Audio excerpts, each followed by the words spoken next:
মনোরঞ্জন দাস উনি দিয়েছেন একটা পিতলের থালা, বেশ বড় থালা, যা আমাদের পুজোয় খুবই কাজে লাগবে। উপহার দিয়েছেন ক্লাবকে।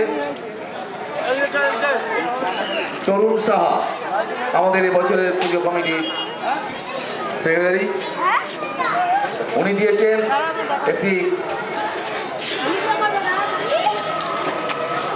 স্টিলের বালতি।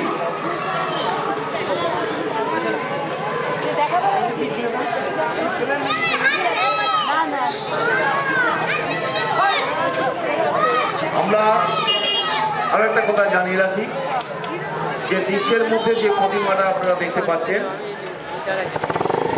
সেই প্রতিমার খড়গ বহন করেছে আমাদের সংগীতাকাঙ্ক্ষী দীপক সাহা। আমরা যাদের নাম বললাম তাদের সকলকে আমরা মিতালি সংঘের তরফ থেকে অভিনন্দন জানাই, তাদের কাছে আমরা কৃতজ্ঞ।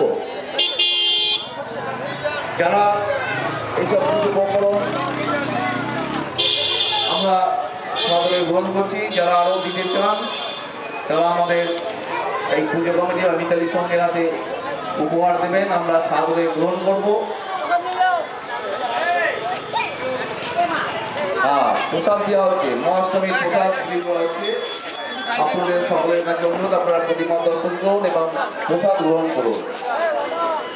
আমাদের জিরেন্দ্রমে প্রসাদ দেওয়া হচ্ছে পুজো মণ্ডপের সামনেই, আপনারা প্রসাদ গ্রহণ করুন।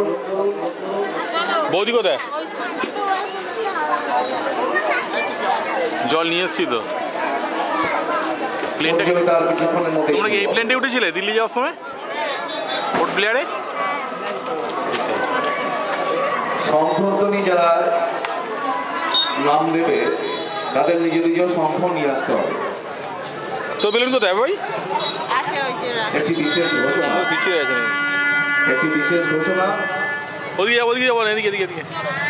যে দৃশ্যটি আপনারা দেখতে পাচ্ছেন আপনারা সকলেই জানেন, কারণ আজকে ছোট থেকে বড় সবাই টিভি দেখছে, খবর কাগজ পড়ছে। কিছুদিন আগে যে ভয়াবহ প্রাকৃতিক দুর্যোগ ঘটে গেল উত্তরাখণ্ডে, সেই উত্তরাখণ্ডের একটি খণ্ডচিত্র